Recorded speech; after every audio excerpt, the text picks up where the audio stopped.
Every time you walk into the room, got me feeling crazy. Shock my heart, boom, boom.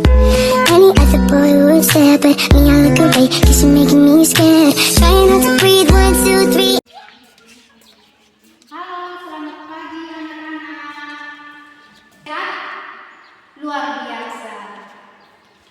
Oke anak-anak, sebelum kita memulai pelajaran kita pada pagi hari ini, Ibu meminta salah satu murid untuk memimpin kita dalam doa. Ayo, siapa yang berani untuk memimpin doa? Oke, Kakak Lija, silakan. Marilah berdoa dalam nama Bapa dan Putra dan Roh Kudus. Amin. Puji syukur kami panjatkan kehadiran Tuhan karena begitu besar cinta dan kasih kepada kami semua, sehingga Engkau boleh dapat menumbuhkan kami kembali di dalam ruangan ini dengan baik. Saat ini kami akan memulai dengan proses pelajaran kami pada pagi hari ini. Semoga semuanya boleh dapat berjalan sesuai dengan kehendak. Namamu yang kudus kami puji kini dan sepanjang segala masa. Amin. Dalam nama Bapa dan Putra dan Roh Kudus. Amin.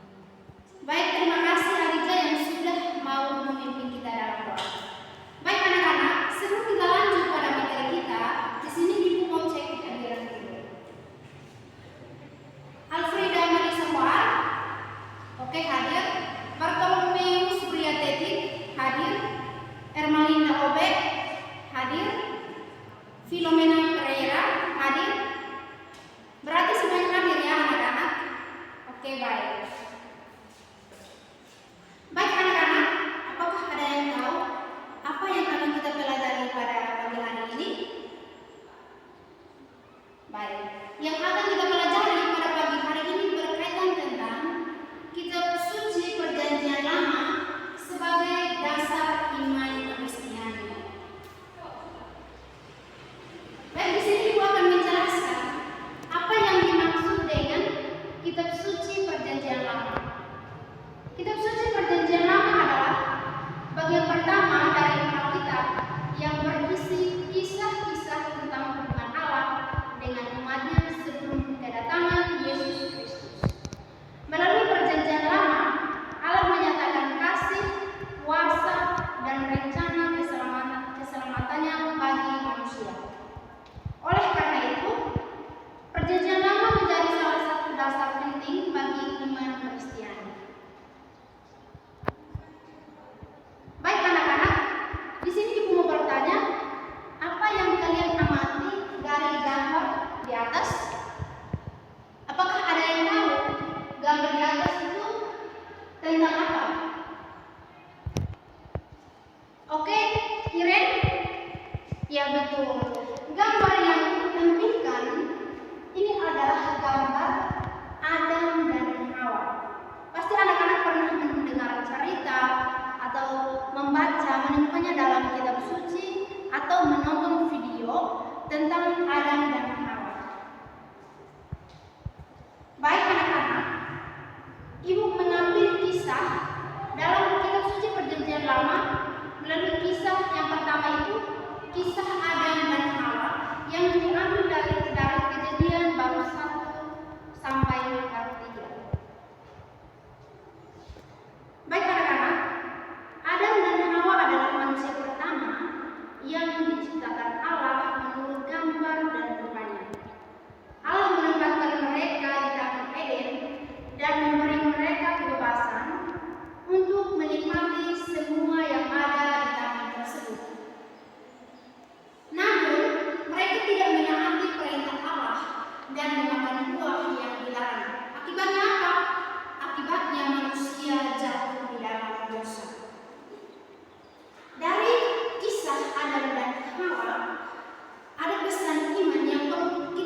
Gambar ini menunjukkan bahwa karena ketaatan Nabi Abraham kepada Tuhan, sehingga ia rela mengorbankan anaknya untuk dikurbankan kepada Tuhan.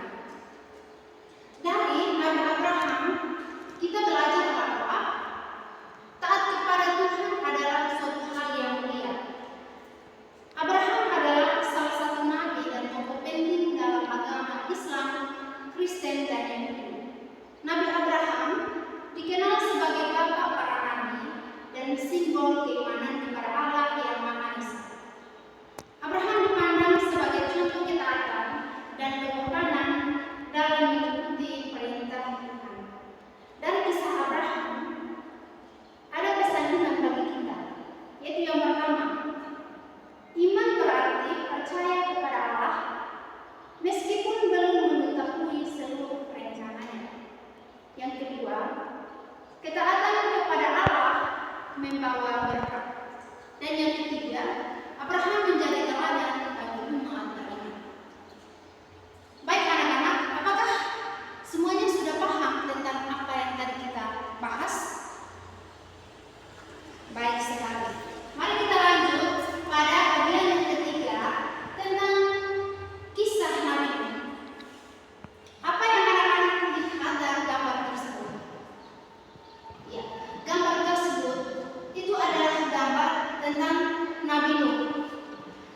Nabi Nuh adalah seorang yang taat dan setia kepada Tuhan. Sehingga alasan mengapa Nabi Nuh membuat bahtera itu, karena apa? Tuhan mengetahui bahwa suatu saat ia akan meninggalkan dunia, sehingga ia memerintahkan kepada Nabi Nuh untuk membangun suatu bahtera besar, sehingga pada suatu ketika pada saat Allah meninggalkan dunia, dia bisa menyelamatkan keluarga, anak-anak maupun makhluk hidup lainnya. Baik anak-anak, dari gambar tadi yang sudah anak-anak amati bersama, itu menceritakan tentang kisah pada saat Nabi Nuh membuat suatu bahtera besar karena diperintahkan oleh Tuhan. Pada zaman Nuh, manusia banyak melakukan kejahatan, namun tetap hidup benar dan taat kepada Allah.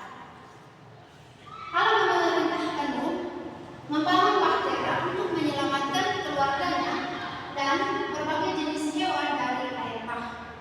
Setelah air bah surut, Allah mengadakan perjanjian dengan manusia dan memberikan pelangi sebagai tandanya. Dari kisah Nabi Nuh ada pesan iman yang perlu kita petik, yaitu yang pertama, Allah menghargai orang yang hidup benar dan setia. Yang kedua, ketaatan kepada Allah membawa keselamatan. Ibu harap apa yang sudah Ibu jelaskan anak-anak bisa memahami ya. Oke. Mari kita lanjut. Dari setiap kisah yang tadi sudah Ibu jelaskan, Ibu mau mengambil kesimpulan bahwa kisah Adam dan Hawa, Abraham, serta Nuh mau menunjukkan bahwa Allah itu selalu hadir dalam kehidupan manusia.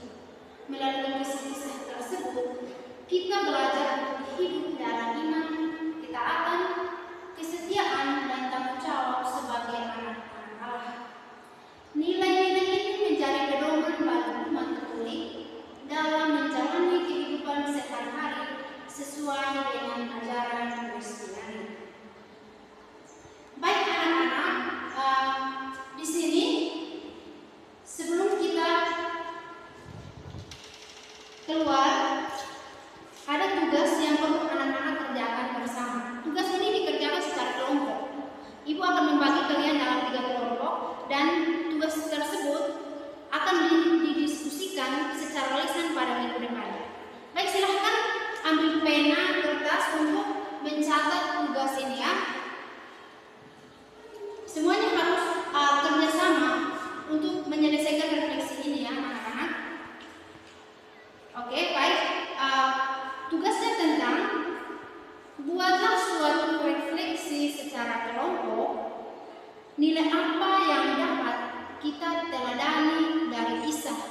Adam dan Hawa, Abraham dan Nabi Nuh. Sudah? Sudah semua? Oke, baik. Sesuai dengan yang sudah Ibu sampaikan, bahwa diulangi ya, supaya anak-anak itu jangan lupa. Karena kebiasaan kalau anak-anak sudah sibuk pada kegiatan lain, pasti lebih mengutamakan kegiatan tersebut dibanding tugas yang diberikan. Baik anak-anak, tugas tersebut dibagi dalam 3 kelompok. Satu kelompok itu di dalamnya ada 10 anggota. Anak-anak kan jumlahnya 30 orang, jadi pas. Satu kelompok 10 orang. Nanti presentasinya dalam bentuk lisan.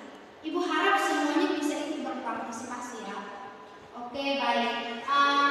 Baik anak-anak, Ibu rasa materi kita cukup sampai di sini.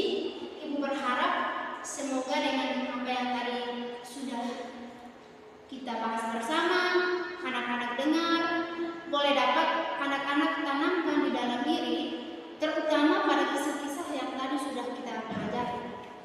Oke, baik anak-anak.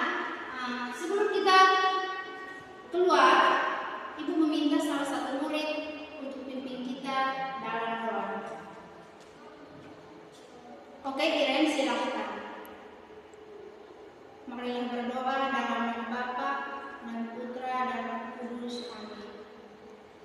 Terima kasih Tuhan atas penyertaan-Mu. Engkau telah menuntun kami semua dari awal kegiatan pembelajaran kami hingga boleh dapat berakhir dengan baik. Nama-Mu yang kudus kami puji kini dan sepanjang